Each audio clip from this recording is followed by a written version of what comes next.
All day I faced a barren waste without the taste of water, cool water.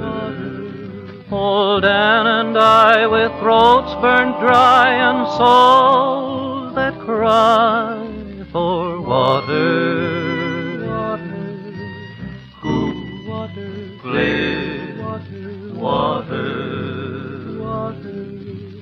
Keep a-moving, Dan, don't you listen to him, Dan. He's the devil, not a man, and he spreads the burning sand with water.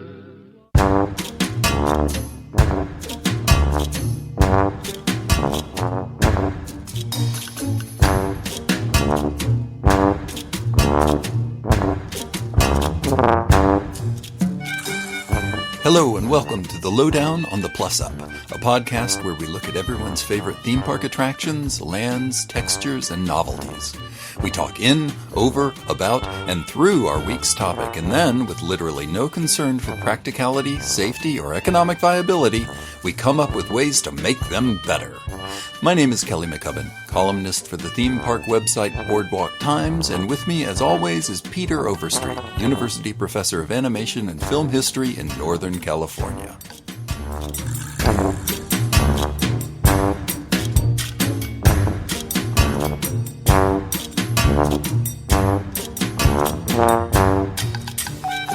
Hey, Pete. Yeah.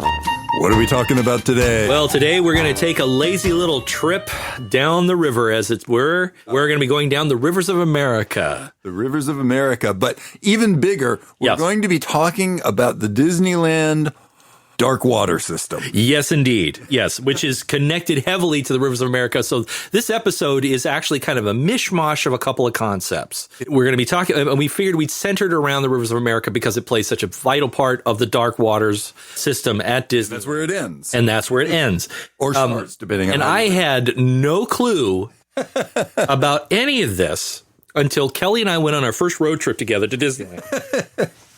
And he started pointing out, oh, Pete, this is where the water comes out through here, and it's filtered through this. I go, what are you talking about?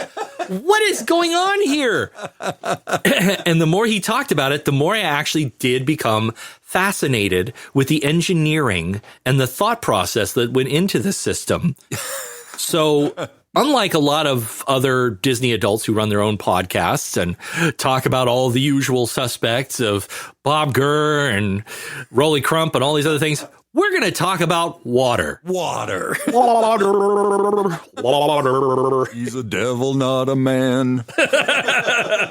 Cool, clear. Hey, I think before we get into this, Yes. Let's take a moment. There's been a lot of people that have passed away, especially over the last couple of weeks, and it's been quite tragic. Yeah, especially this whole 1 week where we're recording this on a Saturday. Yeah. A week ago, we lost tragically the Reiners.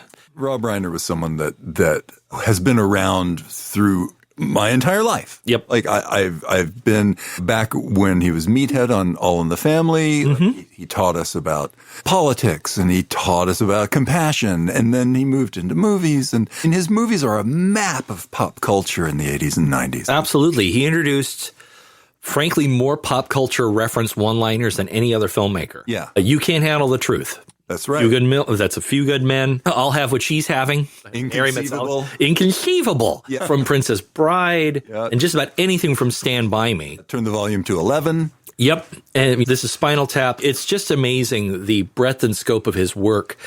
And I think the thing that made Rob, especially his contributions to pop culture so powerful is he was just so genuine. Yeah, that's right. He once said he didn't like to do like science fiction or supernatural stuff.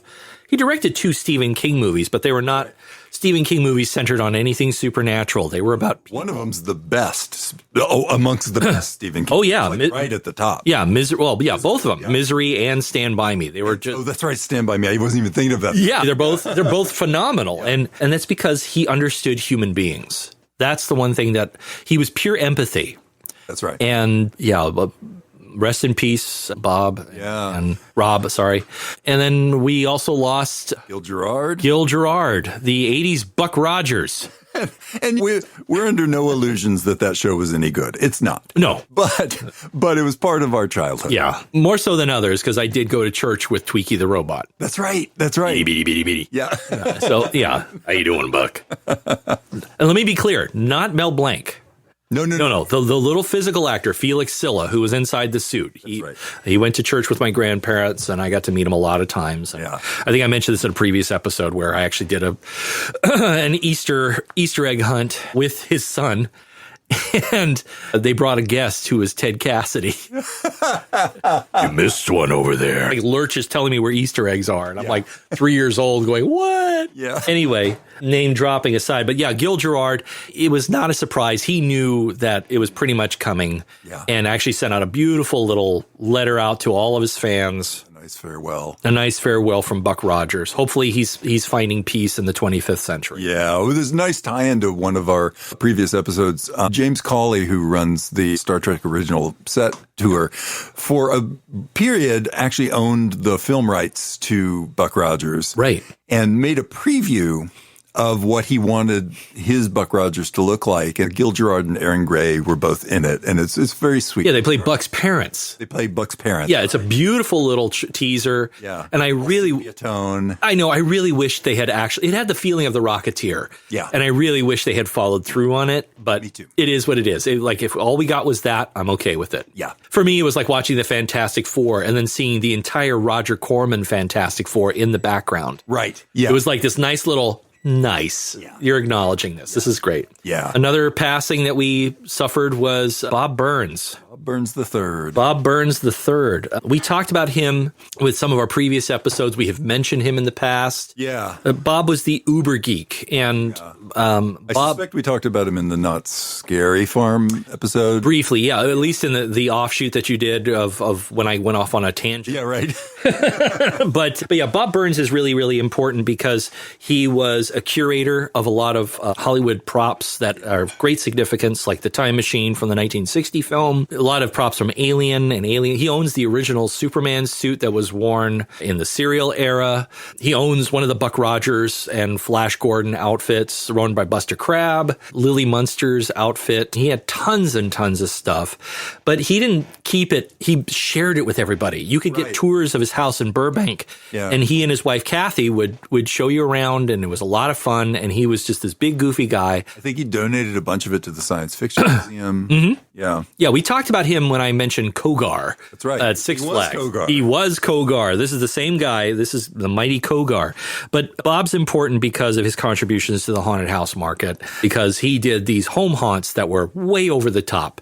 Starlog, the magazine, actually did an article about him that spread far and wide and actually caused his numbers to triple attendance. So he actually had to shut down the show because he got too popular. But it was a lot of people got their start with Bob. Rick Baker. Yeah. Rick Baker, Monster Maker, Dennis Murin. They were all local kids who were helping him out with his Halloween shows, and they go on to become Academy Award-winning people in these films.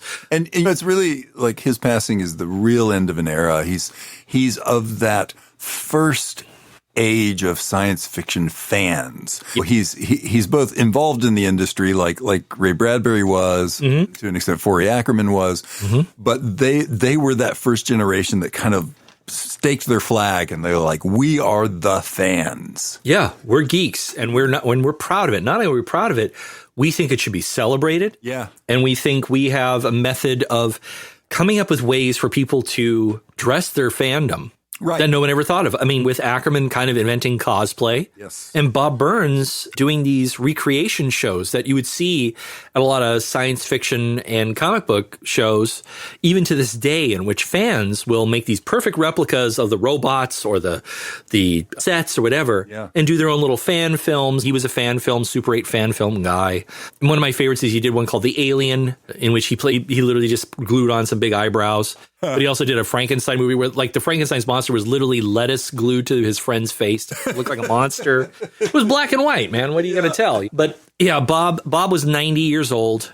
And he and Rob Reiner and all of them are going to be sorely missed by all their friends. My condolences to everybody. But we have one more person we want to talk about. We have one more, and this might be the most relevant to what we do on this podcast, which is Imagineer Eddie Sotto. Yep. Passed away. I gather unexpectedly. He was in his 70s. Oh, no, I'm sorry. He was 67. So far too young. Eddie Sotto worked in a lot of different places, but he was most famous for working for the Disney company. If you walk down Main Street, USA at Disneyland today and hear the voices that are going on up in those windows, one of them's Eddie Sotto. Isn't he the one who's taking a shower and like the? I think he might be. Yeah. He did concept design for the Indiana Jones ride at Disneyland. He did renovation for Adventureland and for Main Street in Disneyland, and also designed Main Street at Disneyland Paris. Did all sorts of things. He worked on Fantasmic. He worked on Splash Mountain. Who's Honey Hunt in Tokyo. That's right. Yeah. Videopolis and Disney World. He was a super significant Imagineer, by all accounts, a very nice man, and he'll be missed. Yep. And he also founded Future Proof Experiences back during the pandemic. That's right. Yeah. Yep. I was reading about that, and I thought it was really interesting. It's a company that is what it sounds like. It is a company that's helped to design sort of experiential things like theme parks or whatever to survive pandemics. Yep. Like specifically pandemics. Yeah, because we didn't know. He started very early on. Yeah. And it was a very big groundbreaker because, like we said, we didn't know how long this was going to go on. It was actually very forward thinking. And who knows, it may actually pay off in the long term. But so, Eddie, our hat's off to you. And thank you very much for everything. Yeah. For all your contributions. It's been a lot of fun. Yeah. So, yes, let's talk about water now. Let's talk about water. You're finally humoring me and letting me get this out of my system. Okay, so just so you know, Kelly is verboten talk about this when he goes with his wife and his stepchild when they go to Disneyland. So you guys listening to this, wherever you are, feel privileged. Yeah. Because this is verboten territory we're about to tread upon.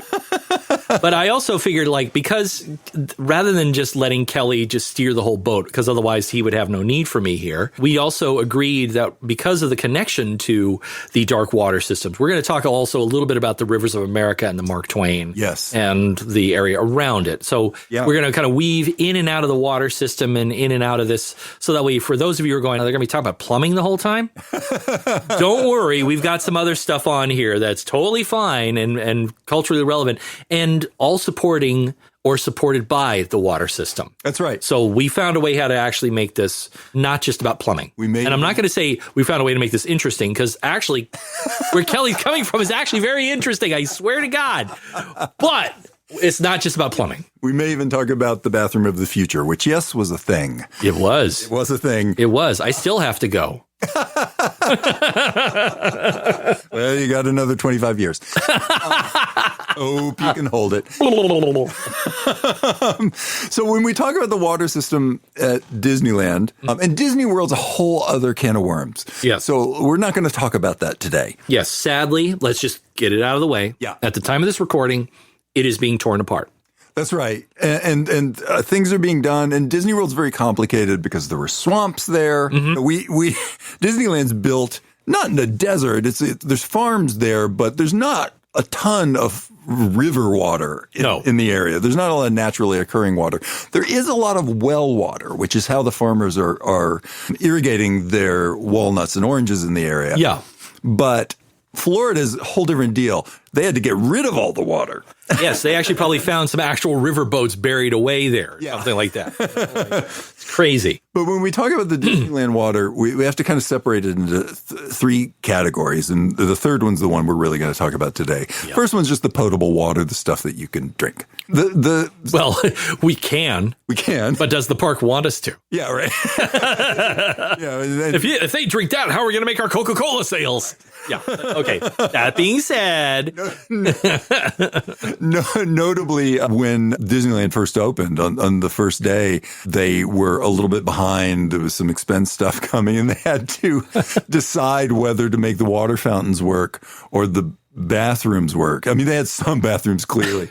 Walt chose the water fountains. So Yeah, well, they had to fill up the rivers of America somehow. yeah, the story is that on opening day, someone came running up to him and said, "Walt, there's kids peeing in the streets." And he laughed and just said, "Let them pee." Yeah, I can see that. But so there's the potable water system. There's the clear water system, which is a little bit disingenuous because it's not really a system. It is all of the attractions that need see-through water. Primarily, you're talking about things like the submarine voyage, where you have to treat the water so that you can see through it or you couldn't see the show. Well, in the submarine boat cases, I would actually argue that would actually make it a better ride. Yeah, maybe. It's just pitch black out there. Is that a sea monster or is that Mark Davis? I can't tell. And there's things like It's a Small World or Pirates of the Caribbean. Those, they don't necessarily have to be clear, but there's no reason that they need to be muddy. Sure. Right. So those are all just treated to be safe. The reason that you have that smell that's associated with Pirates of the Caribbean that everyone knows about is because they use a kind of bromine to treat that water to keep it from molding. That's what you're smelling is bromine. And what else you're smelling is all the methane emerged from all the cockroaches down there. Yeah. Sorry. Sorry, Disney, but that is a thing. But the thing that we're really going to talk about, and this is the thing that spans the entire park, is the dark water system. Now, this, when I say system, it is not disingenuous. It is an entire system that spans from the northeast corner or mostly to the northeast corner of the park, all the way to the southwest corner of the park, and then back up. That is the dark water system. It is called the dark water system because they need you not to be able to see through it. The reason they need you not to be able to see through it is they don't want you to see that the Mark Twain is on tracks. Right. Or that Rivers of America is really only about 5.5 feet deep. They don't need you to see that one Peter Pan that fell off of the boat during Fantasmic the other day. He's still trapped underneath there. Have I told you my weird Little Mermaid during Fantasmic story? No. It's not dirty. God. So in Fantasmic at Disneyland, the actor that plays the Little Mermaid, that plays Ariel, gets extra pay on top of all of the other actors that are on the Mark Twain. Okay. Reason being, she can't run. So what happens is when the fireworks really start going off, everybody else gets to retreat internally into the Mark Twain to stay away from the fire. She can't. Oh, God. So what happens is that whoever's near her throws a flame retardant blanket over her and then runs into the Mark Twain. Here, Ariel, have some asbestos. Jeez. Part of your... the firework. So, and this is absolutely true. She gets paid hazard pay for that. Wow. Yeah. Dun, dun, dun, dun, dun, dun, dun, dun, dun, dun, dun, dun. Let's suffocate her. Sorry. Yeah, what do they give her, like a snorkel or something? Maybe. The irony. She says she's out there with like one of those volcanic explorer outfits, those tinfoil outfits with the little visor and everything. It's Ariel. So when we talk about the dark water system, it is actually dyed. Yeah, and we're not talking gray water. Let's be clear. This is not the sewage system. Yeah, no. So for those who are going like, they're going to talk about the poop water? Well, I wouldn't put it past us. I just said it. There you go. No, we're not talking about that. We're talking about this kind of dye that they put in the water to make sure that you cannot see the functions of some of the attractions at the and it maintains the illusion of deeper water or the fact that the tracks are not visible. Right. Yeah, that's exactly right. So they have there's a few places along the water system that they can inject more dye if they need to. It's a pretty clever system. Yeah. So when they first started filling the rivers of America, Right. which is, so like I said, they're all attached. When Yeah. they first started filling the rivers of America, evidently they looked at surveyors' maps. So they're filling them all from wells. That's because that's the only water they have. There's very little Anaheim municipal water at that point. Huh. So they're filling them all from wells. There's enough. There's a significant amount of groundwater there. So they keep telling Walt that he's going to have to build all of these mechanisms to pump the water up from the wells. And he keeps telling them, no, you don't. You just have to dig a channel. Like, get it up out of the well and dig a channel, a little flow there. And they're like, no. Look, we have all these designs. And he said, nope, trust me, do it my way. Okay. They dug these channels and thought, oh, man, this guy doesn't know what he's doing. But it worked. What? And here's why. It's because Walt had been there before and saw what the farmers were doing. Oh, okay. Watched their irrigation going, and he knew that the surveyors' maps were wrong. Uh-huh. So sure enough, like they pumped, and one of these wells that they pumped from is still there, and it's still in use. It's called well number 1, and we'll get to that in a minute because there's a controversy about this. But they brought the water up. It flowed down these channels and filled the rivers of America. Now, they had to fill the rivers of America a few times because it kept sinking into the ground until they figured out they could line it with clay and it would be all right. But keep stealing our water. Those bastards. But that's the initial. They filled that and the Jungle Cruise separately, even though they are connected, just to kind of get the levels right before they opened up the connection. I'm just imagining Harper Goff out there with a garden hose. Okay, well, I'm going to be here for a while. Find a picture. I'll bet you there is. Yeah, it's just and it's just like this little. We'll be here for a while. He's got like a beach chair. Yeah. He's out there. The hose is just going. Someone get Harper a corn dog. Yeah. Walt said to fill it, so I'm filling it. It's going to take a while, Walt. I'm doing what the old man tells me to do. Just saying. Let me get you a bigger hose. No, I'm fine. This will do it. Budget film designer. So I won't get ahead of myself because the rivers of America, even though that's where it was first filled from. Yes. That is not where the water flow starts. Okay. Where does the water flow start? I'm glad you asked. So the water flow starts, people will tell you that it starts at the Storybook Land canal boats, and that's not exactly true.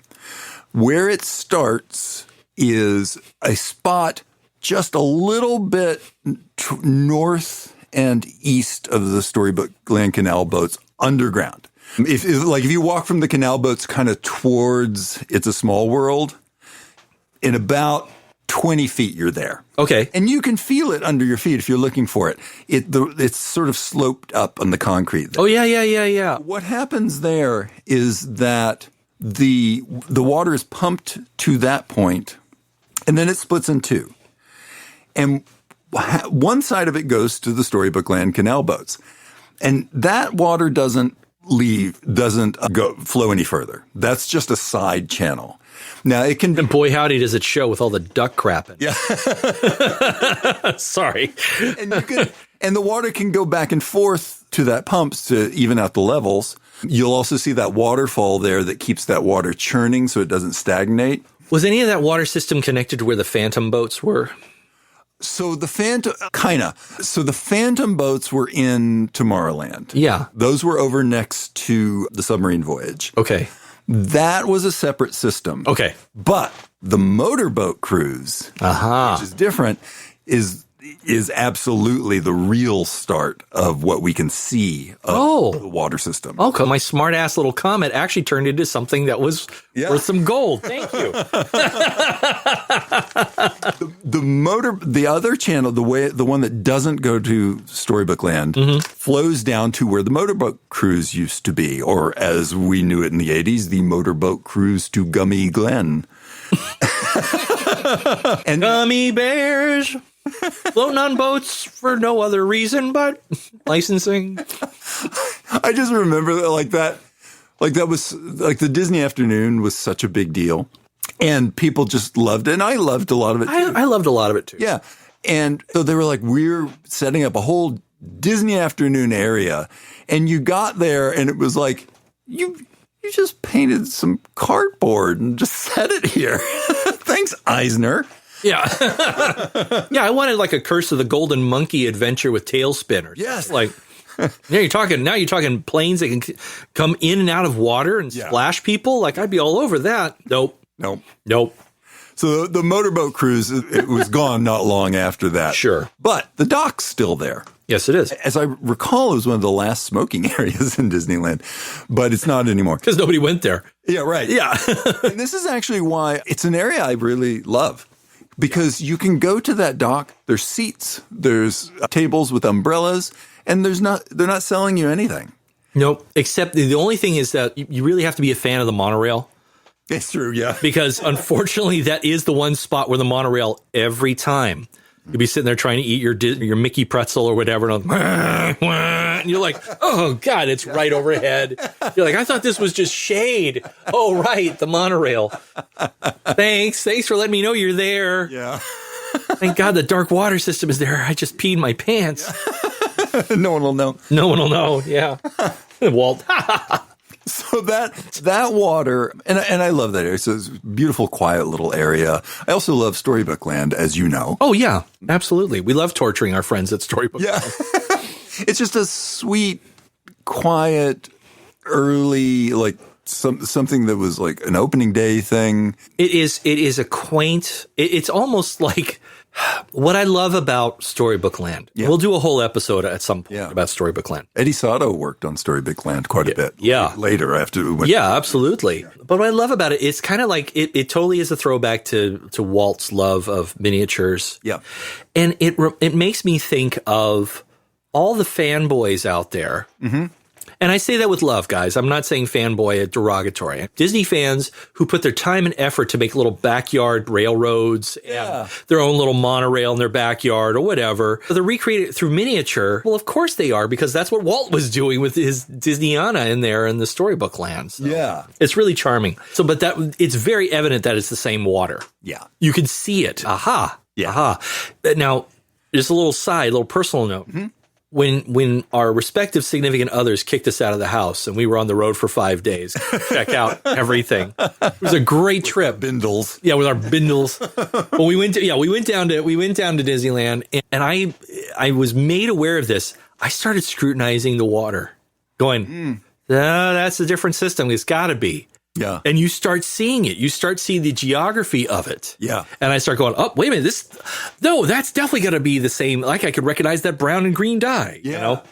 It's super interesting because when you get a little farther down the system, you get kind of close to the area that's kind of Pixie Hollow now. It used to be an aerial meet and greet thing. Mm-hmm. There's water there that looks like part of the same system, but it's not.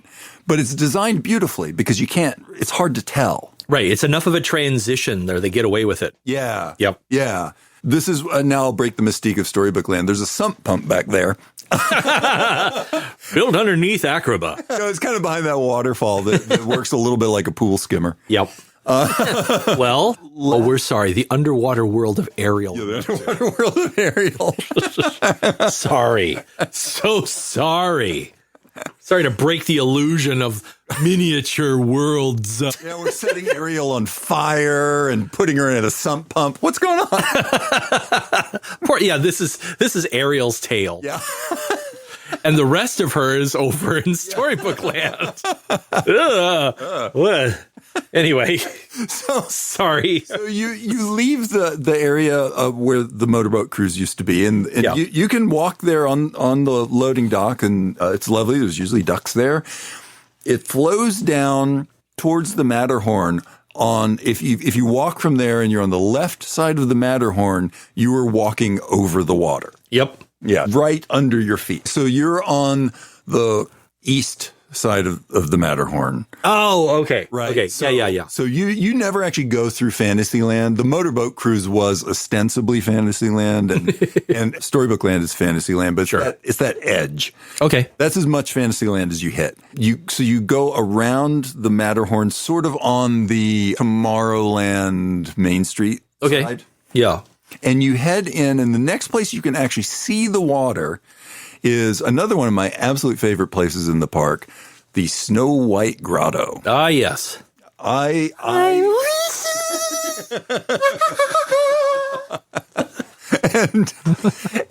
we should absolutely get into the Snow White Grotto at some point. And there's a waterfall there, and this is a recurring theme with the dark water system. Yeah. They need to keep it churning and flowing. Yes. So there's several points where you will see different elements that keep the water moving. Mm-hmm. That waterfall is part of it. And that water then flows through the moat, right? That's right. So that's the next place it goes. Is it goes through the moat, under the drawbridge. Taking all the popcorn boxes with it. All the popcorn boxes with it. Right. and the ducks. Yeah, and the ducks. And then heads over to what used to be the Carnation Plaza Gardens. Right. The Carnation Plaza Gardens. So that's a little... If it helps people, Disneyland is pretty easy to figure out as far as navigation. You come in on the south, and the castle is directly north. So, and there's a compass, literally right in front of the castle. Right in front of the castle. And, like if you don't get that, just Google Earth it. You could see it from space. It's a compass you can see from space. I know. I'm looking at it right now. And the Carnation Plaza Gardens, which is now the Royal Fair, Fantasy Fair. It's a weird mishmash of stuff. Sure. They used to do storytelling things there. There's a princess meet and greet there. The Osmonds once performed there. Yeah. Well, so it used to be. I'm sorry. It used to be, if you go back and watch Disneyland specials from the 50s and 60s, you will see specials that feature like big bands playing at Disneyland. Oh, yeah. And where they're playing is 90% of the times at the Carnation Plaza Gardens. Mm-hmm. They kept that going for quite some time. A lot of interesting bands played there. There's also a little bit of mythology about some of the people who played there that is a little overstated. Like Louis Armstrong never played on that stage, but a band of his after he had gone might have. Same thing with Count Basie. Count Basie was never on that stage, but the later Count Basie band did play on that stage. But it was a super cool place. Like they had these cool bands. Mm-hmm. They had swing dancing often every Friday night. It was neat. Well, we're going to get to Louis Armstrong again because he did perform in the park. He certainly did. Just not and we're there. heading towards it. And we're heading towards it. The water's just taking us there. So once we get past the Carnation Plaza, then where does the water go? So I'm glad you asked. So where it goes from there is a channel that is called the Carnation Creek. Okay. The Carnation Creek basically goes around the hub on the west side. So the left as you're looking at the castle. Mm-hmm. It goes past the Frontierland entrance. Past Westward Ho. Uh-huh. Underneath the Frontierland Bridge. Underneath. I'm literally looking at it from an aerial shot on Google Maps here. Yeah, right. So you can see this from space. Yeah. This dark water space, which you never would have said that in 55. Right. Hey, Walt, we're looking at your park from space. You would have called you a communist. We probably would have. Arrested. Oh, I know. I turned you into HUAC. He would have. Yeah, he would. Because I'd be working at UPA. Thank you very much.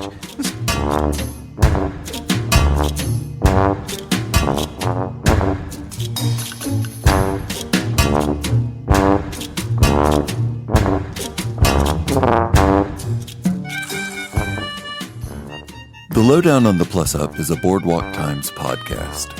At boardwalktimes.net, you'll find some of the most well-considered and insightful writing about the Walt Disney Company, Disney history, and the universe of theme parks available anywhere.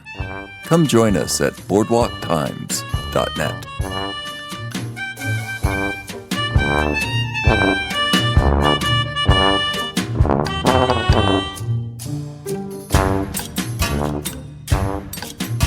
So anyway, but yeah, and then straight right underneath that bridge, that's usually where everybody goes, look at all the ducks. Yeah.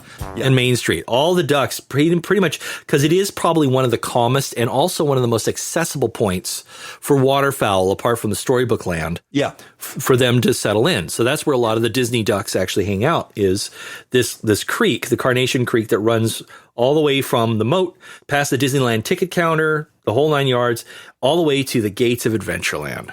Right. And I urge people, like, if you're at Disneyland, take a second. And everyone's rushing from attraction to attraction, trying to get their stuff done. I get it.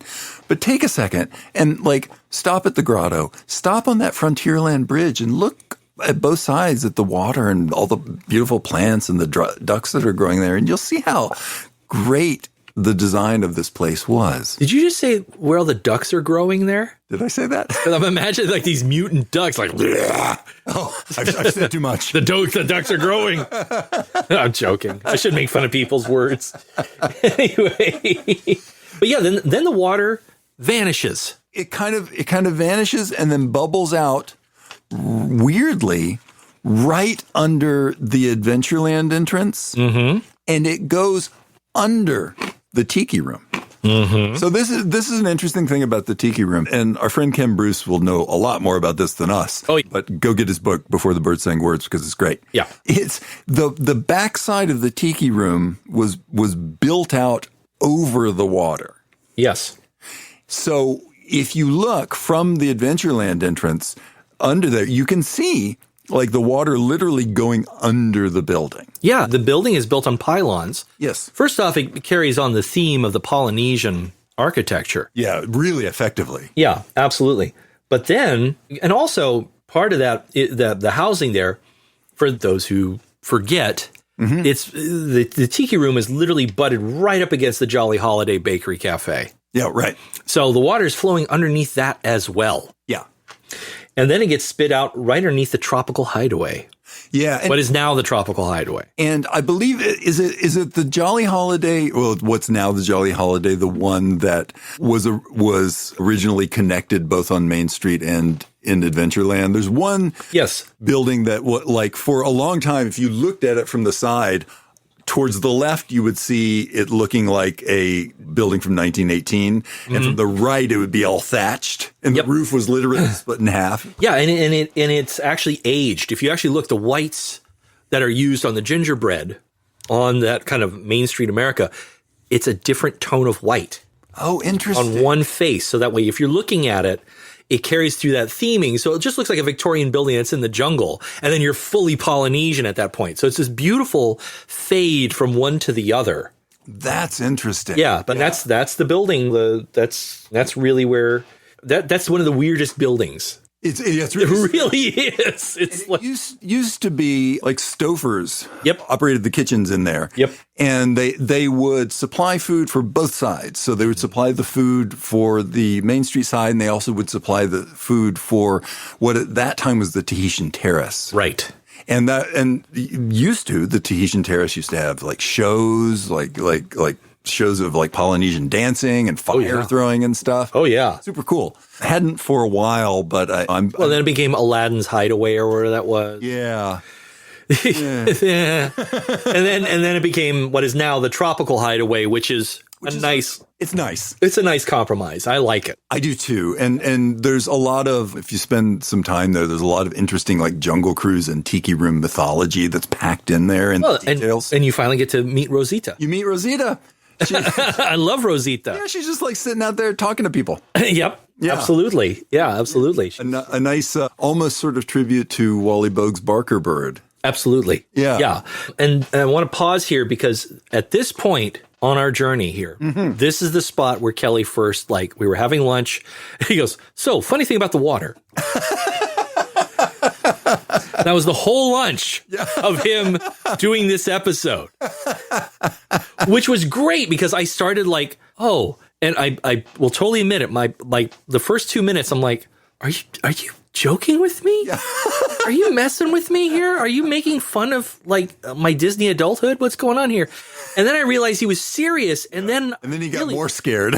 No, I got more fascinated by this because I realized the sheer engineering and planning that they had to build the park around this to make it work. And this system, there's been some slight adjustments along the way, but for the most part, this system was there in 1955. Yep, absolutely. Like they had to be prepared like, hey, we need to build something that is going to service this park in this really odd way for now 70 years. Yeah, and through the Tahitian Terrace, which is actually a weird conduit to spill it through. It is, yeah. Okay, it seems like quite a bottleneck to get that water through there. Yeah. But somehow it works. But the good news is that they work with the Orange County Department of Health for mosquito abatement. Let's just say that right now. They do things.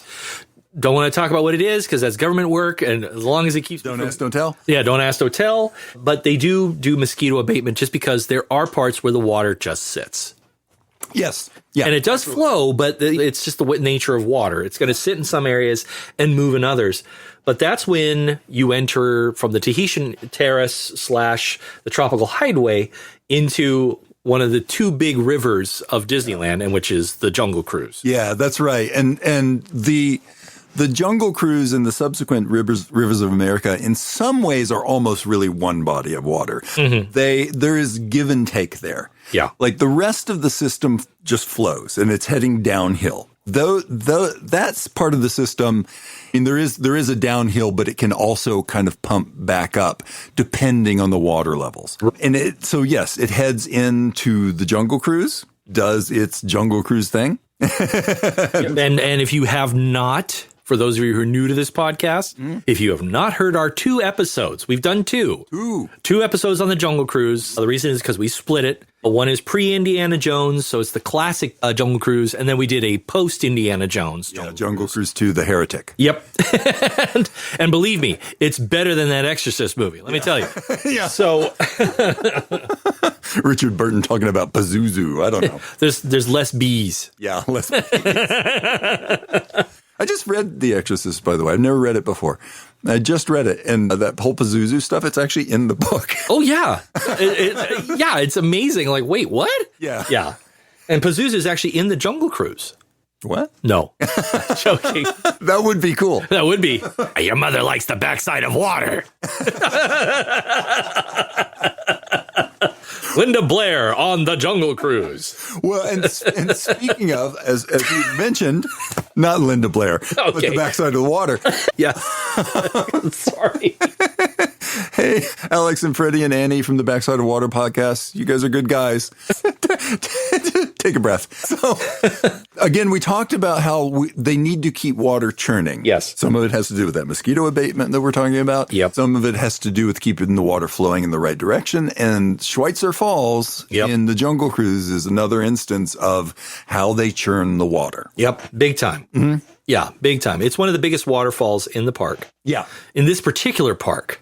There are bigger waterfalls, obviously, like Grizzly Falls, forth over in DCA, but still, this is like the big one. Yeah, the Jungle Cruise is very interesting because it is its own ecosystem, as we talked about in the previous episode, right? Where it is a functioning rainforest. That's right. Because of the foliage. It literally is at this point considered a self-perpetuating jungle. Yeah. It is like people who make these sorts of decisions say this is an actual jungle now. Oh, yeah. Yeah.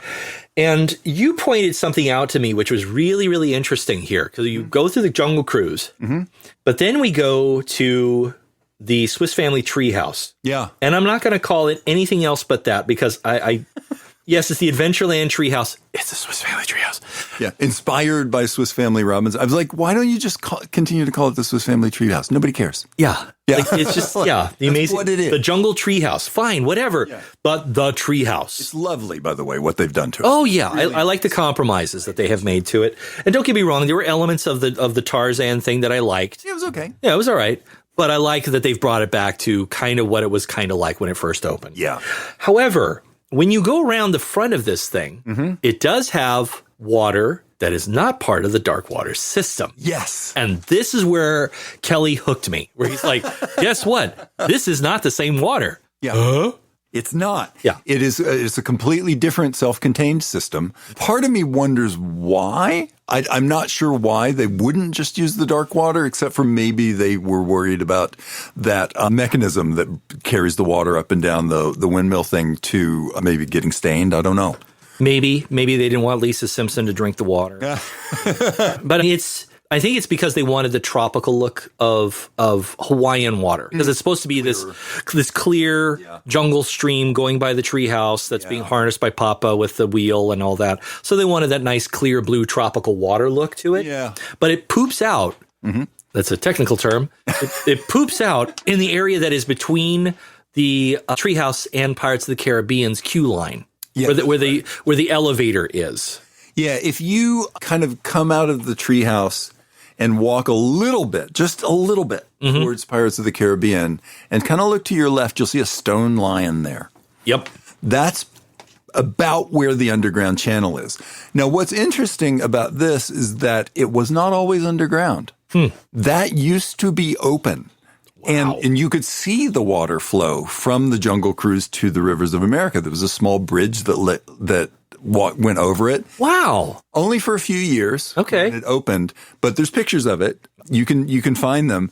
And yeah, that used to be just free-flowing water that went from the Jungle Cruise straight into the Rivers of America, and you could watch it happen. That's cool. Yeah. No longer is that the case. Pretty much it's covered up by those paths that go either up or down around the Pirates.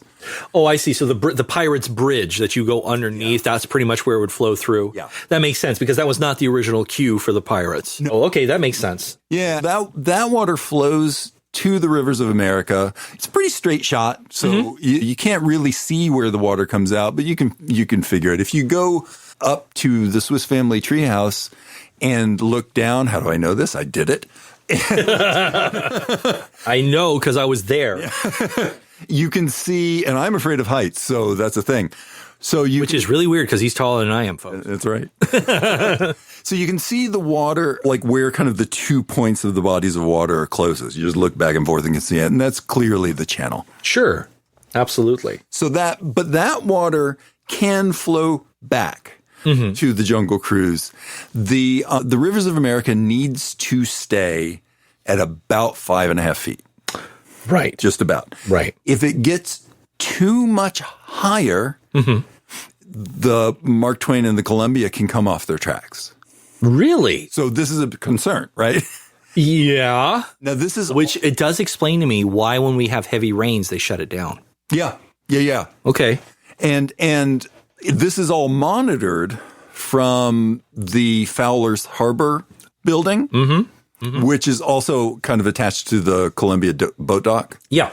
Or the boat dock for both of them. But that building is where all the water levels are monitored and the pumps are monitored for those two bodies of water. They can send the water back and forth as needed. If it gets way too big, they can send it back to the city of Anaheim. Huh. Now, what used to happen is that the water would just be dumped back into the groundwater. Sure. But we have gotten wiser and more ecologically minded. So what happens now is if the water gets too high, they do send it back to Anaheim, and it sits in their Anaheim treatment plants. Anaheim actually checks it at that point, just to make sure everything's cool with it. Right. And as soon as the water goes back down, they ship it back to Disneyland. Dang. So it's much more efficient now. Okay. So we are now in the Rivers of America at this point. So we have a couple of different ways that we still churn water here. One is the paddle wheel of the Mark Twain. Yes, it is. Because when the Mark Twain is docked, that wheel is still going. The reason is they want to keep the water moving. The other one, and a lot of these are not there anymore, but there used to be a number of waterfalls on Tom Sawyer's Island. Yes, there were. And there's a couple still there. There's a couple still little ones. Yeah. Like little guys over by the beavers. Right. And my guess is that the main reason that they're still there is because they still need, engineering-wise, to keep churning the water. So there's a few still there. There used to be a lot more, and I miss them. I do too. And also, Rivers of America is shorter now. Yeah. Well, this actually comes into play because our next spot is the end of the road for the water. Right. And it is over near, so it used to be kind of near that first set of moose that you The ran meese. into. Yeah, the meese. Yeah. That you ran into when you were going around on the Mark Twain. Yes. Now it got moved because the rivers got shifted. Mm-hmm. And now it is somewhere close to the Native American Storyteller. Yes, there's a cul-de-sac in there. That's right. And if you look at it from space, you can actually see the time right now on Google Earth. If you're listening to this, load it up. Because if you check it out, you can actually see ripples in the water. Yes. From the satellite view of certain areas where the water is being circulated. So you could see it right in front of the dock on Tom Sawyer's Island. So you can see a little bit of that there. The riverboat, the Mark Twain, is docked in this photograph. You can see some of the canoes, the Davy Crockett canoes, otherwise known as the Indian War canoes. But we'll go to that in a minute. Yeah. You can see one of the smaller waterfalls, which is, it's close to, if literally on the other side of all the rock work is where the X-Wing is in Galaxy's Edge. Yeah. Then you have the big waterfalls, which I guess is supposed to be like the Colorado River or something like that representation. Yeah. This is where the beaver is gnawing away at the trellis of the train. Yeah. And then you can see the rivers of America. You could see the Native American village and the Storyteller. Mm-hmm. You can see his all the rock formations. You can see the canoes, and you could see this flow of water dipping into this pit area, and it's almost a perfect way for it to circle around and then go back down to the system. Yeah. And if you're there or someone's taking a really good picture of it, you can see how there's a spot where the water seems a lot darker. Yep. And that's because it's going down. Mm-hmm. And it's one of the deeper parts. Yeah, it is one of the deeper parts. And that's literally where the water is being sucked out of the system. Right. And it's the depth of this river, despite the fact that there are tracks there. Yeah. The depth of this river runs anywhere from about 4 feet to 8 feet. Yeah. In certain parts. And that is one of the deeper parts where the water gets sucked in because they need to be able to sustain that type without developing a whirlpool. Yeah. Which would not be good for the canoers. Well, and that is where that'd be hilarious. This is the best ride ever. No, it's not. Not supposed to happen this way. But that is the point right near the Storyteller where the water begins its journey back up to the top of the system. But there's a couple interesting things here. One of them is, I'll back up. A lot of us learned about the water system from the Jansen brothers in the E-Ticket magazine. Okay, here we go. Folks, you're about to have a brag. So, brag. If you can find it, E-Ticket magazine number 18, where Jeff Jansen and Leon Jansen tell us about this system. Mm-hmm. And they pretty much got it. They understand it. They've drawn this beautiful diagram that's just delightful. Of the it is. System. It's really cute. It's like a theme park map. It is a theme park map. Yeah. But it's for the public. Right. It's great. Yeah. And these guys are kind of, I'm sorry, Jack Jansen, not Jeff. But these guys are, we can call them sort of secondary sources. Okay. So they're pretty authoritative. When the e-ticket started, this was still at a time when Imagineers were just guys who worked. You know, they didn't have that mystique about them like they do now. Yeah. They were just dudes who had a cool nickname. Right. And the Jansens who got interested in this stuff in the 80s, just brothers that lived down in the area and started producing this little fanzine, the e-ticket. Mm-hmm. They just started calling him up and saying, hey, are you interested in talking about this? So they got firsthand stories from a lot of the people that built this stuff. A lot of the Disneyland stories, particularly that we still tell each other, are kind of derivations from what the Jansens did in the 80s. Yeah. We've learned some things that that's not quite right, and some of the stories have gotten mushed up a little in ways since then, and this is one of those. So, number one, we were talking about earlier. Yes.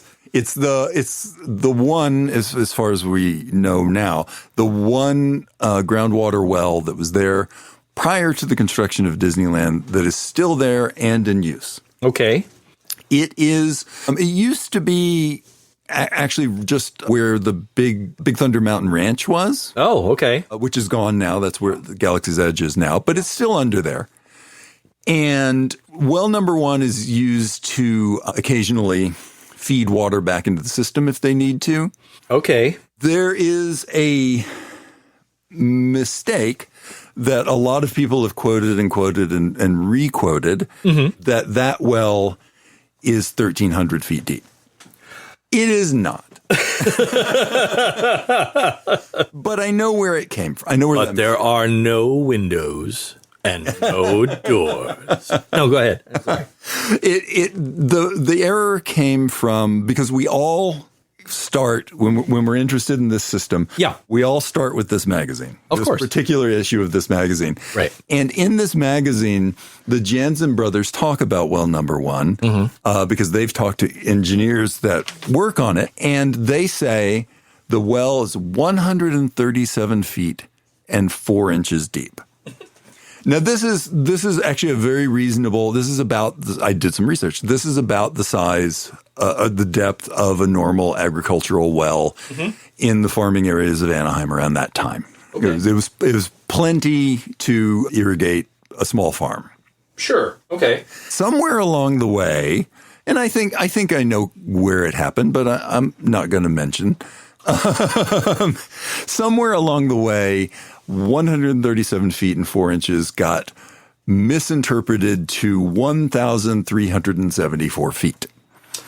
Okay. People consider this kind of astronomical well underneath Galaxy's Edge. This is Disneyland's Stonehenge monument? This is Disneyland. Speaking of Rob Reiner. It's not your job to be as confused as Nigel, is it? They put in inches instead of feet, right? It's confused. What? Where'd you put the water? What? I don't know. What do you mean you don't know? I don't know where I put the water. How deep is the well? I don't know. So yeah, if you see somewhere that someone's like, oh, there's a 1,300-foot well underneath Galaxy's Edge, you can tell them safely that there is not. There is a 137-foot 4-inch well underneath Galaxy's Edge. But it is still part of the system. Yes. It was there before Disneyland was built. It is still there now. Yep. And this is where the water hits the pump and starts heading back uphill towards Fantasyland.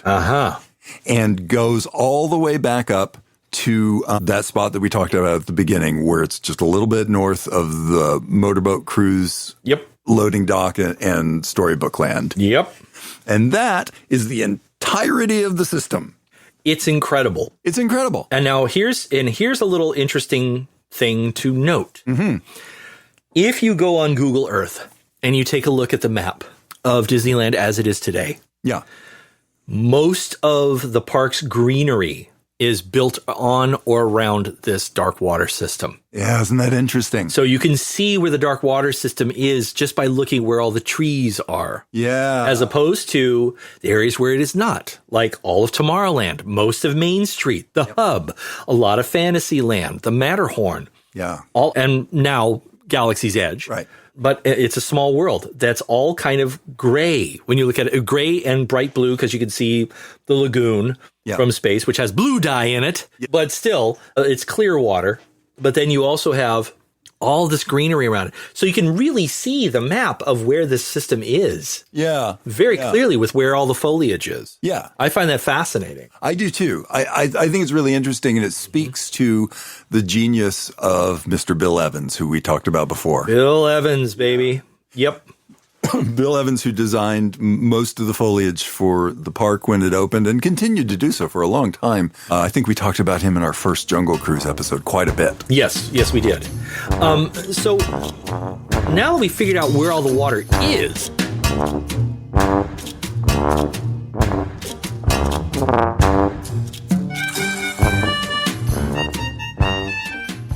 Pete and I just want to take a moment to wish you and your loved ones happy holidays, and to thank all of you for the kind comments and well wishes throughout the year. We're glad you're there, and we don't take your time and attention for granted. It means a lot to us. See you in the new year.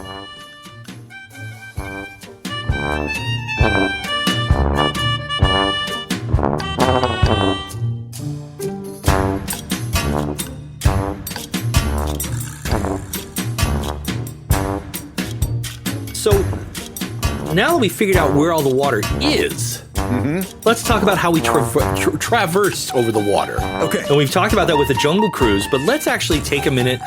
I also know this is another one of Kelly's favorite subjects. Yeah. Because I'm a big Haunted Mansion fan, I'm a big Jungle Cruise fan. Yeah. I'm a New Orleans Square Adventureland guy. Yeah. And a little bit of Frontierland because I love Big Thunder. Sure. But Kelly surprised me. He says, this is my absolute favorite ride. And it's the Mark Twain. It is. Yeah. And he reintroduced me to the peaceful joy of riding the Mark Twain. Yeah. Even though it has gone through some transformations, Yes. many, many transformations. We got onto this thing and it was a ball. It was a really, really fun experience of riding on this thing and just taking a deep breath and just soak it in for a minute. Yeah. I think it's really notable that a lot of these spots that we've talked about where we can see the water on the system are peaceful spots. Uh-huh. Yeah. That's another great way to put it. Yeah. Up the lazy river. As much as I love this, let's talk about Peter Renaday. Sure. Pete Renaday. Always happy to talk about Peter Renaday. Yes. Pierre Laurent Renaday. Yeah.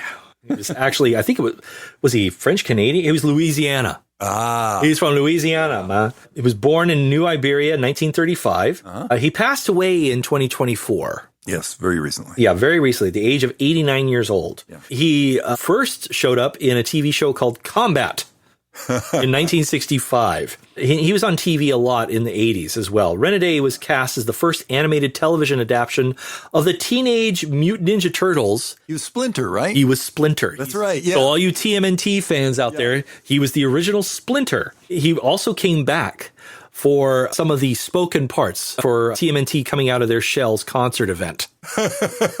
So at the Radio City Music Hall of all places, the Cowabunga dudes. Yeah. But he was married to Florence Flo June Daniel. She was the head of the Walt Disney Studios music department. Oh, okay. For 35 years until she passed away in 2011. Yeah. She was basically the executive secretary. Sorry, she wasn't the head of it. She was the secretary of the music department. I apologize. Right. But she was the head secretary of that department. Yeah.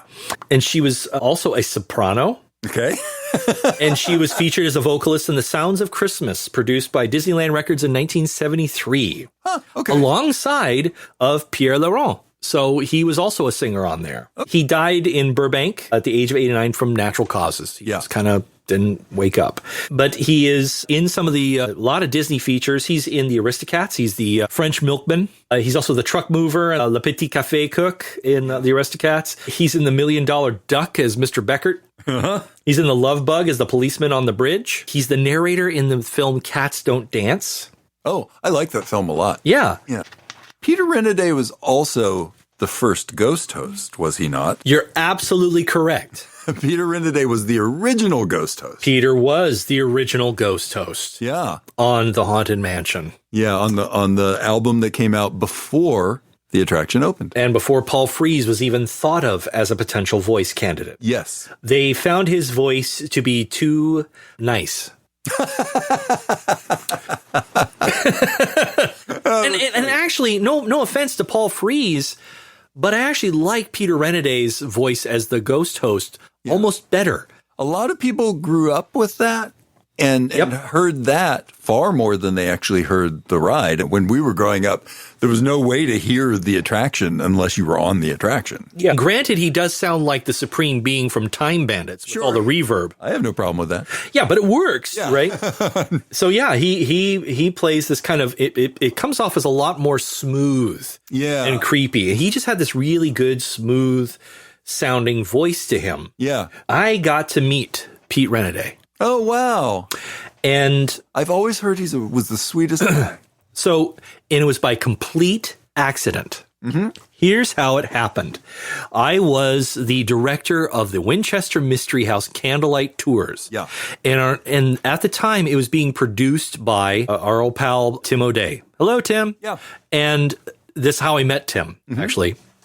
Tim knew that I was a big fan of this stuff. We would talk about all this, and we would Disney adult trivia up with each other all the time. Sure. He knew I was a fan, but he also the Disney adult godfather at this point. He kind of is, yeah. And bless him, he has managed to introduce me to a lot of very, very neat people from Disney. Pete Renaday was a guest at the anniversary of the LP, the Songs and Stories of the Haunted Mansion, and they were having an anniversary celebration that was not attached to my haunt. Yeah. It just happened to be there in this special little room that they would rent out for events. Oh. And I forget for which organization, maybe Mice Chat, maybe something, but it was these people that were really into this record, and they had a replica of the record album cover that you could stand in and get photo ops with. I would guess it's either Mice Chat with Dusty Sage with his big mustache or it was Mousetalgia with. It's one of those. I one of them I'm sure will comment and correct, but it was one of those organizations. Yeah. So I was just like I was running the haunt. Yeah. I literally went down to talk to the office, and I'm on my way back up because I have paychecks. Yeah. For everybody. Yeah. And I'm about to make my paycheck run. I'm not in any costume. I'm wearing my director's outfit, which is all black, and a big radio on my shoulder. Yeah. And there's this old guy with a goatee sitting in the back. Mm-hmm. And he shakes he's waiting for his turn to go up. He's waiting, but people are doing what we're doing right now. Blah, blah, blah, blah, blah, blah, blah. Yeah. So as he's waiting, I said, wait a minute, what is this for? He goes, oh, it's for the Haunted Mansion. And I recognized the voice. And I went, oh, my God. Are you the guy who did the voice on it? He smiled. He goes, yes. And I go, you're Pete Renaday? He goes, yes. I go, I wish I had known you were here. I would have brought my record. I would have had you sign it. Oh, my gosh. It's so cool to meet you. Yeah. You are my ghost host. Yeah. Just FYI. He goes, really? I go, yeah. Maybe next year I'll have you narrate my show. And he smiled. He goes, maybe. I don't know if you can afford me. It was great. You might not be. No, I could not. But it was really nice. And he was very sweet, very generous. Yeah. But he still had that voice. Yeah. It was just him. That was Pete. He had this very smooth kind of voice. Yeah. And he looks like a magician. Yeah. You look at pictures of him. He's like a 1950s Doctor Strange. Yes. Really kind of cool. Very Louisiana. Yeah. Gentry. Anyway, so he did a lot of this kind of stuff. But he's also from Mark Twain, on the Mark Twain. He is the voice of Mark Twain. That's right. The original. The original Mark Twain. And welcome aboard my riverboat. I remember. Oh, it's just kind of the sleepy rendition. And I actually feel like we kind of don't get the benefit of the Mark Twain anymore. Pete Renaday, when you get on board the Mark Twain, first off, you've got the caller, right? Yeah. Mark 1, Mark 2, Mark 2.5, Mark 5/16, Ocean Deep. And then they start the narration. Oh, now we're setting on off, folks. Let's keep going. As a matter of fact, I have a friend on here who knows more about this river than anybody else. Yeah, I'm Mark Twain. And I'm totally insulting Pete by doing this, but his portrayal of Mark Twain is so sleepy and a little disconnected. Yeah. Like, I kind of wish they had kept just him narrating the whole thing. Oh, I know. And over there was a rock I liked. Like, he could have totally, like, played off where he's kind of like this geriatric author who's, like, totally rambling as you're going down the river. And I wouldn't care because it would be great anyway. Yeah. Look over there's a beaver. Like, oh, looks like Mike Fink has been careless with fire again. That's what he gets for smoking in bed. Yeah, and there was something about that was just hypnotizing. It was just beautiful and calming. And there's a lot of things about the current narration I like. One thing I really appreciate that they are now no longer just Indians. They are referred to by their tribal names and specified like customs that are related to those tribes. I appreciate that. Yeah, it is a long road that they have traversed in order to do proper Native American representation. Yeah. And this might garner a longer episode at some point because there's a lot to this. Yeah. But it started off with the quote unquote need to have Indians if you're going to have cowboys, if you're going to have Frontierland. Yeah. Because of the popularity of Davy Crockett, Daniel Boone, and all those other kind of things, all the Fess Parker shows. Yeah. You got to have Indians. Yeah. You got to have Indians. So it started off with actually having a village where they would actually have real people over in Big Thunder Ranch, near the Big Thunder Ranch, and over close to Nature's Wonderland. Yeah, kind of up near where just past the Explorer canoes. Yep, and also the mule ride, the mule train. Yeah. Now, even back then, it received a lot of flack for its placement and for the treatment of where it was. Yeah. Not because of any overt racism. Yeah. There's 50s centric racism going on like crazy. Yeah. But the subtle thing that people were picking up on is, hey, how come the Indians have to go over like dirt paths that are like rained out in mud and shit like that, and they're totally away from everything else in the park? Yeah. And they're over here. You're literally segregating them from the rest of the park with this butte that they have to walk under to get to. Yeah. Like, what is that about? And the intention there was originally like, oh, it's their sacred ground. You're entering into this sacred area that is theirs. It's there. Can't go there. That's Indian territory. It's that kind of thing. But actually, it got flack even in 1957. Yeah, it's super interesting. There's like none of this is cut and dried. There are things about what they did in that village that are kind of cool. They invited Native Americans in and did not tell them what they had to do. Mm-hmm. They just said, what do you want to show people? And they did that. There are things that are not cool. One is that they, and this happened in the 50s, but they were calling them Indians. That is something that we call them. Yeah. They would do dancing. Yeah. And basing Navajo, Choctaw, Comanche, Pima, Crow, Pawnee, Hopi, Winnebago, Shawnee, and Apache would be represented with all the different cultures. Yeah. But they also they would have a thing where they were doing a dance and someone would narrate it. One of the elders would say, this is the meaning of the dance. This is what's going on. Hi, everybody. This is what we're going to be doing. Yeah. There were demonstrations of archery. It was the Pawnee Arrow game. Is what it was called. Okay. Yeah. See that wooden cutout of Custer over there? Actually would have been great. Yeah, that'd be fantastic. Are you kidding me? There were displays and demonstrations of arts and crafts like weaving and beadwork and kachina carving and all that kind of stuff. Walt wanted there to be, as he called it, a preservation of all American heritage.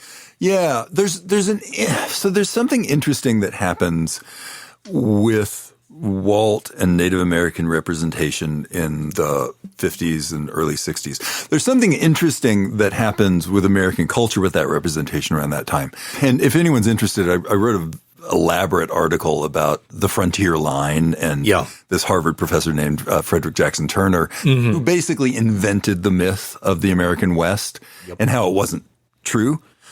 But we all bought into it. Yeah. That would have been what Walt would have been taught, was about the frontier line. And some interesting things happened along the way. One of the things that I find really interesting is, and I don't want to excuse institutional racism. I'm not trying to do that. Mm-hmm. One of the things that happened that I found really interesting is that there is a point in the Davy Crockett series. Mm-hmm. The Davy Crockett series was huge, like really huge. It was a cultural phenomenon in a way Disney had not seen since the advent of Mickey Mouse. Oh, yeah. There's a point in it where Davy Crockett goes to challenge President Andrew Jackson to try and get him to stop his campaign against the Native Americans. Mm-hmm. Now, that's interesting. I remember that episode. Yeah. And Andrew Jackson was a horrible president. He was a horrible person. He was a massive racist. Like Lawrence of Arabia, but with Native Americans. Right. And he massacred. Oh, yeah. Absolutely. Horrible. So Walt knew enough to understand that this was wrong. Or his writers knew enough, and Walt thought that was okay. Yeah. But one of the things that I find really interesting about this is that when Tom Sawyer's Island opened, and the fort on Tom Sawyer's Island opened, they used to have little sort of mannequined dioramas inside buildings. Yeah. One of those was Davy Crockett arguing with Andrew Jackson. So there's something going on there, almost like there's a waking up happening. Like, hey, maybe we need to fix this. There's some interesting stuff to this. And this goes along with my complicated relationship with Walt Disney as a person. I think if someone's relationship with Walt Disney is not complicated, then they don't understand Walt Disney. Yeah. Floyd Norman famously defends Walt, saying, no, he was not racist. I disagree. I do think that there was cultural context racism where it's not an overt thing like Andrew Jackson. Yeah. But he's just kind of like, well, that's how we talk about this. Oh. And when people called him on it at times, he would straighten up. Yeah. Now, there was a lot of other things about Walt that I don't like. The fact that he went after his labor relations were like abysmal. Yeah. But here's what's interesting. Yeah. I read an article. This is on Mouse Planet, and it was written by Jim Korkis. Yeah. About Disneyland's Indian Village. It's a very fascinating article, goes into the whole history of it. Oh, I should read that. It's worth it. They talk about there was a woman named, she was a Navajo, her name was Vivian Arvizo, and she was Miss Indian America 1960. It's much more of a public relations position. Yeah. Her year of service included a stint answering tourist questions at Disneyland's Indian Village that she said helped boost her confidence, and she was dressed in her native costume. Huh. So she was like Julie Ream, but she's in full Navajo attire. Interesting. And she's like, I am Navajo, and I'm going to answer questions directly off of this. Yeah. So it's a cheesy white man's marketing ploy. Absolutely. But at the same time, it's beneficial for her. The writer of this article actually makes a very good point. Yeah.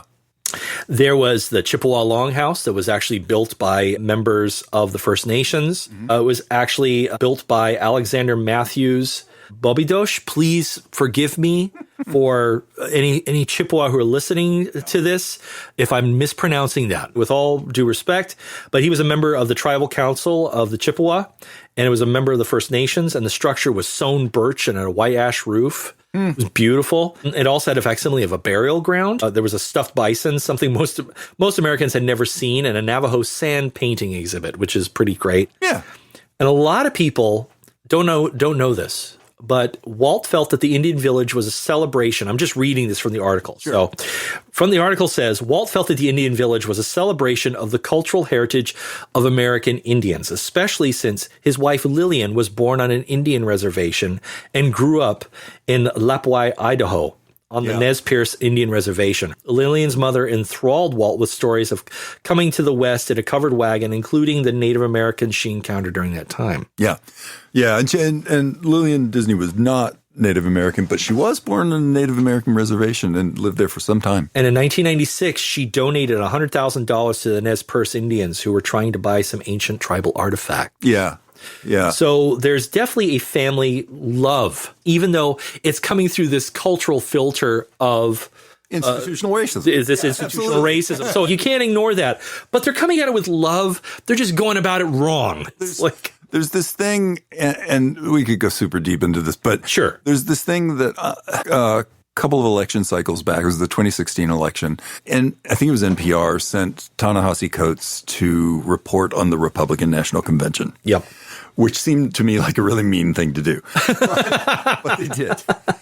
And Ta-Nehisi Coates, being who he is, was brilliant. Someone asked him, at the end of whatever his reporting that day was doing, they said, how do you feel being on the floor? Because there's all of these good people and there's all of these racists. Mm-hmm. And he said, there are good people who are also racists. And I found that really interesting. He's not saying there that racism's okay. No. That's a good thing. No. He's saying that we all have it. Yeah. We're Americans. It's part of our DNA. Yeah. That Absolutely. we have racism. What you do with it is what's important. If there were a quote-unquote Indian village in Disneyland right now, it would be disgusting. Yeah. In 1955, it's more understandable. Yeah, I agree. Yeah. I agree. Well, the Mark Twain is the first functional paddle wheeler built in the United States within 50 years of when it first opened. They went through great, extensive research to build it the way that the original riverboats were built. Yeah. Complete with all of the steam-powered mechanisms, etc. The design was by a guy named D.M. Callis. Okay. It was a naval architect and a former naval architect for Todd Pacific Shipyards. Yeah. And the decks were assembled at the Disney Studios in Burbank. Yeah. While they were working on one stage over 20,000 Leagues Under the Sea. It's really interesting when you do research about this period of Disneyland, how often 20,000 Leagues Under the Sea comes up, because there's basically the crews are the same. Mm-hmm. They're just shifting back and forth. And also, if 20,000 Leagues fails, they're in trouble. Well, yes, absolutely. They bet the farm on this thing. Yeah. Well, it's funny you mention that. Like the Jungle Cruise, there is animals on the rivers of America. Yeah. Besides the ducks and besides the Disneyland odd cat who winds up on a Mike Fink riverboat and manages to get out to Tom Sawyer Island. Yeah, I don't know how that happens. I don't know how that happened, but one time I did see a cat out on Tom Sawyer's Island. Excuse me. There are a lot of animals out there. Yeah. Let's see here. There they are. A lot of these designs were, of course, Wathel Rogers doing early audio animatronics with these animals. Yeah. The Native American on his horse waving at the train as you're passing by. Yeah. The burning cabin, Right. which is just anxiety making when you're a kid. But when you're riding at night, It's cool. it's cool. Man, give me more of that. And I just want to say one of the great tragedies of Disneyland is that you can no longer ride that at night. It's such a shame. Fantasmic's great, but man, I miss being able to ride that at night. When I was at Disney World a couple of years ago, I specifically was like, I can ride the Lily Bell. Yeah. Which is their steamboat. Yep. At night. And I was like, I'm doing this. It's interesting. Yeah. And we'll get to the nighttime rides in just a second here. Yeah. There is a documentary about the making of Pirates of the Caribbean in which Alice Davis talks about a Western log ride that they were going to do that never came about. And boy, howdy, am I glad it didn't. That was the one that was going to go in Disney World, right? Yes. And there were like drunk Indians and all this other kind of stuff. Okay, Mark, get it all out of your system because this is terrible. Well, and that was I know what you're talking about. It's the Western River Expedition. Yep. And that was a Tony Baxter thing. Mark Davis, I believe, was mentoring Baxter at that time. Yes. Yep. But that was a big Tony Baxter thing. And it might have gotten built. And boy, would they have problems now if they had. Oh, yeah. But it might have gotten built except for that the people of Florida were like, where's our pirate ride? Yep. That's it. And they were like, well, we have money for one or the other. Yep. And when we finally get to our Pirates of the Caribbean episodes, which trust me, folks, we'll get there. We'll get there. But we're doling this out. We can only do so many of these parks. We've been talking about water for an hour and a half. By the way, this is an excellent moment to recommend that if you enjoy our program, please share, subscribe. Please share links to our Spotify account, to our YouTube channel, wherever it is that you download your local podcast, and share it with your friends. Yeah, we'd appreciate it. We really would appreciate it. And for all of our international listeners out there, thank you so much for sticking it out with us. Yeah. We're absolutely thrilled that we have listeners in Russia and Brazil. And Sao Paulo recently. Sao Paulo, Dubai, and a whole bunch of other places. Yeah. Thank you so much. So at night, I would kill to go back in time. This is one of those moments I would love to go back in time. Yeah. To ride on the Mark Twain at night. Yeah. And I remember being a kid riding it on at night. Yeah. It was delightful. Wonderful. Those warm colored dim lights and all the gas lamp fixtures on her.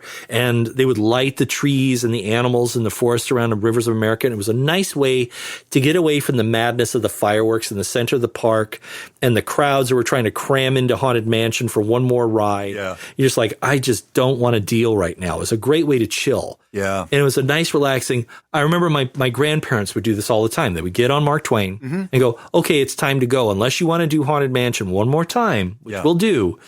After this, we're getting on the train and we're going home. Yeah. Because that was, to them, it was a palate cleanser. Yeah. It was enough of a ride that it wouldn't overwhelm you. And in retrospect, I think my grandparents were neurospicy. So they hit overwhelmed very easily. Well, so do I. Hey, well, I'm in overwhelm now. Yeah. But the guinea pigs. Yeah, it is. The guinea pigs are staring. We have guinea pigs right next to me, and they're staring at me with great hatred. Yeah, this is malice. Yeah. You and the horse you rode in on, little buddy. He's like, what? So the Mark Twain The Mark Twain at night. I would kill to go back in time to ride it again at night. And also to be there when Louis Armstrong and his band performed on it. Yeah, which absolutely happened a few times. There's a video of it happening once. Wonderful World of Disney. They do a marvelous video of it, and it just makes you go, why don't they do that more? Why don't they actually have like live musicians doing that kind of stuff on the Mark Twain at night? Yeah. I want that more than I want Fantasmic. Sure. I really, and no offense, Fantasmic fans. It's great. It's a fun little show, but it came at a cost that I don't think we've ever recovered from. Yeah, I totally agree with that. And I think, and as much as I like Galaxy's Edge, I really long for the longer river. It feels so short now.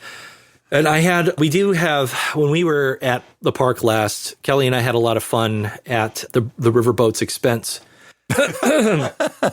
We were on the inside, the leeward side, facing Tom Sawyer's Island. There was this huge group of people. Yeah. They were photographing the boat, and I was blowing my nose. And I have a nose rag. It's a handkerchief. And I started singing at the top of my lungs. Dun, dun, dun, dun, dun, dun, dun, and we started waving. They started waving back. It's the cheap Fantasmic. Dun, dun, dun. One man Fantasmic. This is my dream. Now that the giant dragon's gone, it's probably just as good. Which kills me. Oh, no. But that's a different episode. Yeah. But the Rivers of America has a soft spot in my heart. So I was heartbroken to hear that Disney World got rid of it. I know why they're doing that. Yeah. I get it from a business point of view and from a design point of view. I get it.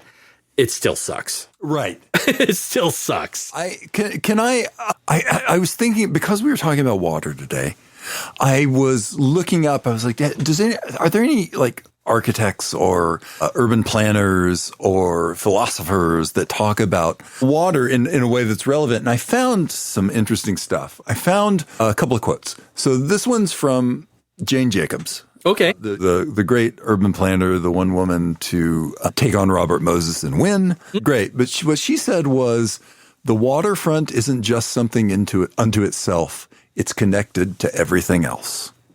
Which is really relevant. Yeah. And this one I thought was really interesting. This is from Victor Gruen, who we've talked about before. Yeah. Yeah. One of the, it was the only modern urban planning text that they found in Walt's office after he passed. Yeah. Was a Victor Gruen book. And he said, the combination of water in ponds, basins, or fountains with sculpture and landscape is as old as man's artistic endeavors. Playing water appeals to the eye and to the ear. Like fire, it holds eternal magic. He's not wrong. Yeah, he's not wrong. Water is so important. Yeah. Well, and I'm going to be very blunt. I remember me talking about looking down from space on Disneyland and saying, hey, look, there's all these areas that have all this foliage. I don't go to the other places, usually. Interesting, right? I don't spend a lot of time on Main Street or Tomorrowland or Autopia. Yeah. I like them. They're neat. It's a small world, sure. Sure. Yeah, Mickey's Toontown, okay, neat. Yeah. But I don't spend like hours and hours like I do in the wooded areas of what was once Critter Country and New Orleans Square and Adventureland, all these areas where that dark water system surrounds. Yeah. It is the lifeblood of that park. Yeah. In many, many ways. And it's kind of endemic of that. So yeah, they're absolutely correct. Yeah. And think of, first of all, I think it'd be interesting for any of you going to the parks, just thinking about where you like to spend time there and see if it's on the path of this dark water system. And also consider how important water is to the entire Disney mythology. I mean, it's so huge. Where do we start? Steamboat Willie. We start right there. Yep, yeah, absolutely. Right? And we're like Pinocchio, which ends in Monstro and Under the Ocean and an Ariel underneath an asbestos blanket. Right. It's the Little Mermaid almost saving the company at that point. Under until we got under the water again. Well, and I would propose. So I think we've reached a point here where we're waxing nostalgic, but I actually think this gives us an excellent opportunity, and time-wise as well, for us to do the other part of the show in which we don't take any consideration for safety or for cost or viability or anything else, that we do our plus-ups. Yeah. Kelly, what would your plus-up be regarding the waters of the park? It's such a broad category. And of course, my first plus-up would be re-extend. If you have to knock through Galaxy's Edge, okay.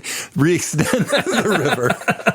But that's a little untenable. And I do like Galaxy's Edge.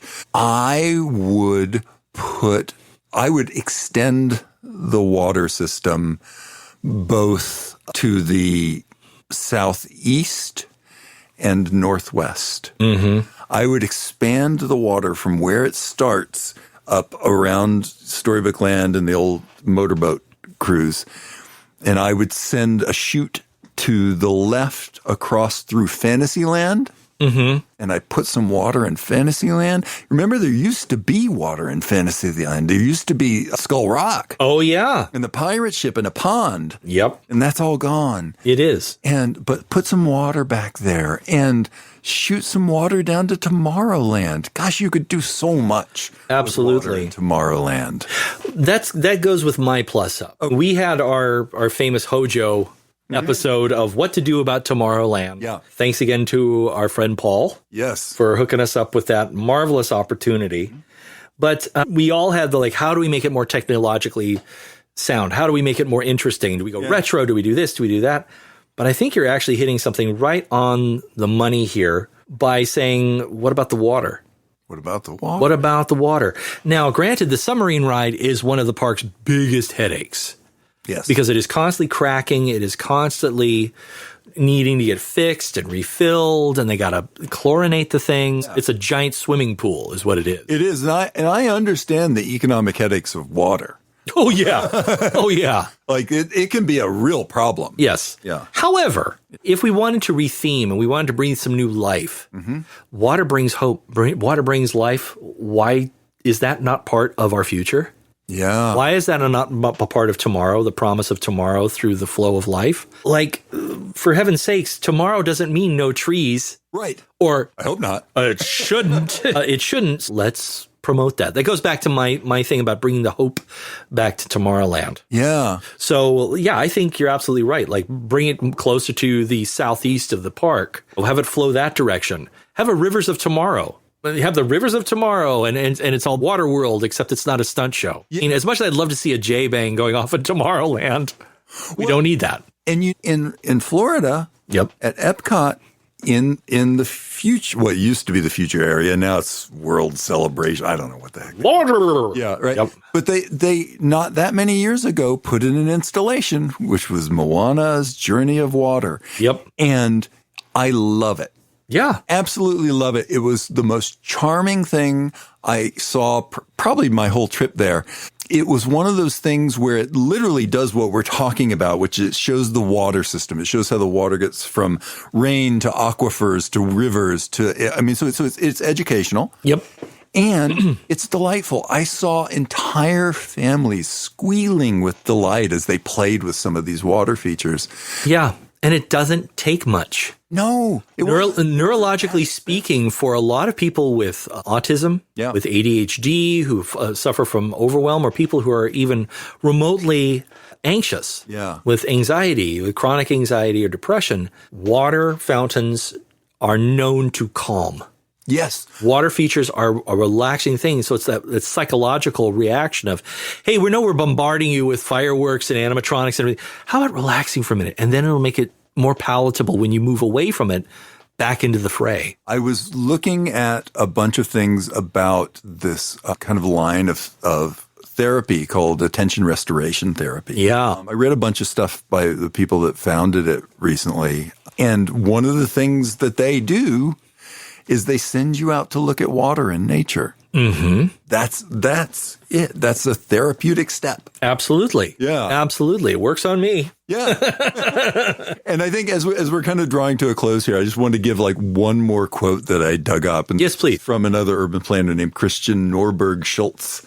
And he says, "Water gathers the world into a meaningful whole." That's awesome. Yeah. That's a great quote. Yeah. And I think that's a great place for us to end here. Yeah, I think so too. So thanks for taking this river journey with us. Yep. We'll sound off here as we return to the dock, and please restore your seats to an upright position.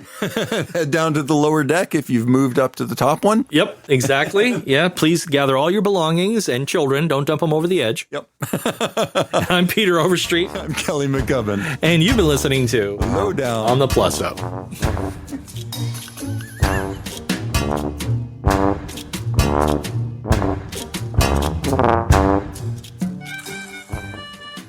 We hope you've enjoyed this episode of The Lowdown on the Plus Up. If you have, please tell your friends where you found us. And if you haven't, we can pretend this never happened and need not speak of it again. For a lot more thoughts on theme parks and related stuff, check out my writing for Boardwalk Times at boardwalktimes.net. Feel free to reach out to Pete and I at Lowdown on the Plus Up on Blue Sky, Mastodon, Instagram, and all the other socials. Or you can send us a message directly at comments@lowdown-plus-up.com. We really want to hear about how you'd plus these attractions up and read some of your ideas on the show. Our theme music is Goblin, Tinker, Soldier, Spy by Kevin MacLeod at incompetech.com. We'll have a new episode out real soon. Why? Because we like you.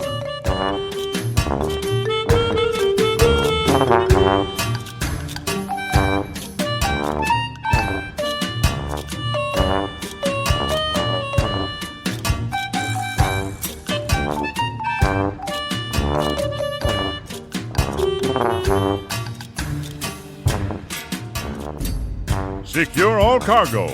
All passengers aboard. Bowman, cast off bowline. Engine room, ahead 1/4. Leadmen, sound off depth markings. By the mark. Mark 1. Mark Twain. Half Twain. Mark 3. Mark 4. Deep 4. Ocean deep. Engine room, ahead 3/4.